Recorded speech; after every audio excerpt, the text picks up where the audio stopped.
ನಮಸ್ಕಾರ, ಕನಸು ನ್ಯೂಸ್ಗೆ ಸ್ವಾಗತ. ನಾನು ನಿಮ್ಮ ರಾಮಕೃಷ್ಣ ಸಿಡಿ. ಈಗ ವಾರ್ತೆಗಳ ವಿವರ.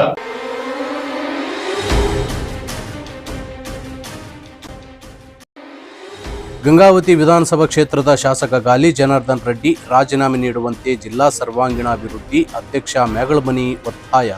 ನನ್ನ ಹೆಸರು ಬಸವರಾಜ್ ಮ್ಯಾಗಳಮನಿ ಅಂತ ಹೇಳಿ, ಕೊಪ್ಪಳ ಜಿಲ್ಲಾ ಸರ್ವಾಂಗೀಣ ಅಭಿವೃದ್ಧಿ ಹೋರಾಟ ಸಮಿತಿಯ ಜಿಲ್ಲಾಧ್ಯಕ್ಷರು ಹಾಗೂ ಚಂದ್ರಶೇಖರ್ ನಿಸರ್ಗ ಗೌರವಾಧ್ಯಕ್ಷರು, ಗಂಗಾವತಿ ತಾಲೂಕು ಅಧ್ಯಕ್ಷರು ಜಡೆ ಪಂಚನಾಳ್ ಅಂತ ಹೇಳಿ. ನಮ್ಮ ಗಂಗಾವತಿಯ ಕ್ಷೇತ್ರದ ಜನರು ಬಹಳ ಮುಗ್ಧರು. ಯಾಕೆಂದ್ರೆ ನಾವು ನೀರನ್ನು ಹಾಲು ಅಂತಕ್ಕಂಥ ಭಾವನೆಯನ್ನು ತಿಳಿದುಕೊಂಡಂಥ ಜನ ಗಂಗಾವತಿಯ ಜನ.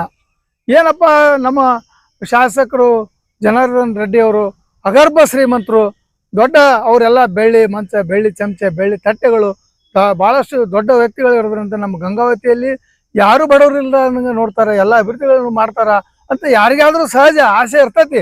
ಅದೇ ರೀತಿಯಾಗಿ ನಮ್ಮ ಗಂಗಾವತಿ ಕ್ಷೇತ್ರದ ಜನರಿಗೆ ಆಸೆ ಇತ್ತು. ಏನೋ ಅವರು ಅಮಾವಾಸ್ಯೆ ದಿನ ಚಂದ್ರನ ತೋರಿಸ್ತಾರನ್ನ ಒಂದು ಭ್ರಮೆಯಲ್ಲಿ ನಾವು ಇದ್ವಿ. ಹೀಗಾಗಿ ಅವ್ರನ್ನ ನಾವು ಆಯ್ಕೆ ಮಾಡಿದ್ವಿ. ಅವ್ರು ಏನು ಕೊಟ್ಟ ಒಂದು ಭರವಸೆ ಈಡೇರಿಲ್ಲ, ಯಾವ್ಯಾವ ಭರವಸೆಗಳನ್ನು ಈಡೇರಿಲ್ಲ. ನಮ್ಮ ಗಂಗಾವತಿ ಜನ ಈಗಾಗಲೇ ಬೇಸತ್ತು ಹೋಗಿದ್ದಾರೆ. ಅವ್ರು ಸಾಕಾಗಿದೆ ನಮ್ಮ ಜನರಿಗೆ. ಯಾರು ಧ್ವನಿ ಎತ್ತಾ ಇಲ್ಲ. ಯಾಕಂದ್ರೆ ಧ್ವನಿ ಎತ್ತಿದ್ರೆ ಯಾಕಪ್ಪ, ಅವ್ರು ತಮ್ಮ ಕಾಯಕದಲ್ಲೇ ಆಗಿದ್ದಾರೆ. ನಾವು ಯಾಕೆ ಅವರು ನೋಡೋಣ, ಆಯ್ತು ಇದೊಂದ್ಸಲ ನಾವೇನೋ ತಪ್ಪು ಮಾಡಿಬಿಟ್ಟಿವಿ, ಇನ್ಮೇಲೆ ಅಂತ ತಪ್ಪು ಮಾಡಬಾರ್ದು ಅಂತಕ್ಕಂಥ ವಿಚಾರ ಮಾಡ್ತಾರೆ.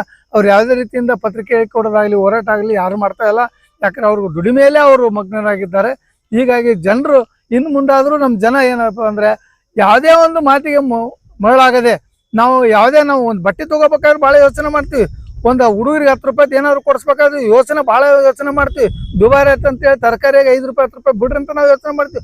ಅಂಥದ್ದು ನಮ್ಮ ಭವಿಷ್ಯವನ್ನು ನಾವು ಒಂದು ಉಜ್ವಲವಾಗಿ ರೂಪಿಸ್ಕೊಳ್ಬೇಕಾದ್ರೆ ನಾವು ಎಂಥ ವ್ಯಕ್ತಿಯನ್ನು ಆರಿಸ್ಬೇಕು ಅಂತಕ್ಕಂಥ ಭಾವನೆಯನ್ನು ನಮ್ಮ ಜನರು ಇವತ್ತು ಅರ್ಥಕೊಳ್ಬೇಕಂತ ಒಂದು ಪ್ರಸಂಗ ಬಂದಿದೆ ಅಂತ ಈ ಮೂಲಕ ನಾನು ಹೇಳ್ತಾ ಇದ್ದೀನಿ.